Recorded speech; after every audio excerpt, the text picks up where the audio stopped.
Fleming's Folly was built according to local tradition by Captain James Fleming, the local landlord. There are many fanciful stories told about its construction, one of which relates that the captain's son was serving in the army in North America, and he built the Folly so that he might be able to see the ship carrying him home.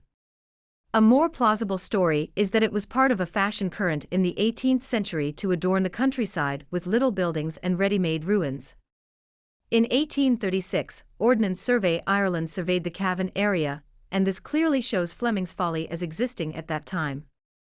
The stones were quarried locally, and a nearby lake marks the spot. Fleming's Folly is a two-story square tower with mortared walls of rough stones, situated on a rock outcrop overlooking the surrounding area.